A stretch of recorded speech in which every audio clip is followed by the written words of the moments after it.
Ito palitan kaagad natin. Matik yan, yan ang problema niyan. Oscillator po kasi, yan po yung nagko-control ng frequency ng system IC. Ayun, may power na. Di ba?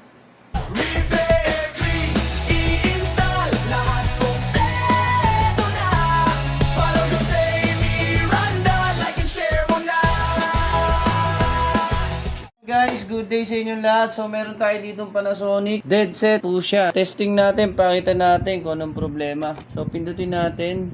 Dead set siya, no? Sa remote.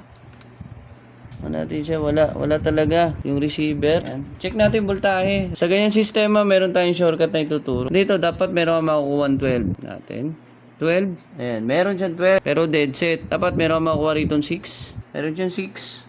Diba? So, ganyan, shortcut tayo. Ito palitan kaagad natin. Matik yan. Yan ang problema niyan. Ang oscillator niya, 400. Ayan, 400C. So, palitan natin. Dito. Ayan, so 400 din to. Ay, sakto. May nakuha agad tayo. Ayan, cut natin para diretso palit na. Tanggalin natin siya. Oscillator po kasi, yan po yung nagko-control ng frequency ng system IC. System IC po ito. Pagka sira po yung ating oscillator, hindi po magti-trigger mag-on yan. Malfunction po ang supply niyan. Ayan, palit na.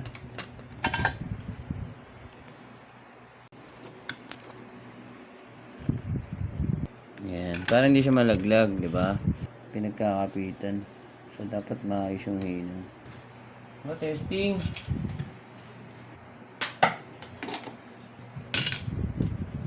Ayun, may power na.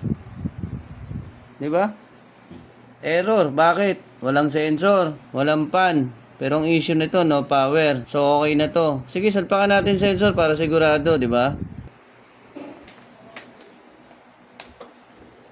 So, ayan, meron tayong sensor. Meron na rin tayong pan. Tutusok na lang. Ayan. Kabit ang pan. Then testing kung under yung pan. Make sure na walang shorted, no? Para walang problema. Remote na lang for safety. Okay, tumutunog pa. Parang breed game, di ba? Lupit. Under yung pan, no? Kailan magbiblink yan kasi wala yung outdoor. Pero at least may power na siya. Umandar na yung pan at walang error. Another successful oscillator problem na naman tayo. Ayan guys, okay na yung board niya. May power na. So wala na siyang problema, no? So, subscribe nyo na lang po ako. Sa mga gusto pong magpagawa, meron po tayong oras dito na pwede nyo dalhin yung board nyo sa mga walk-in po.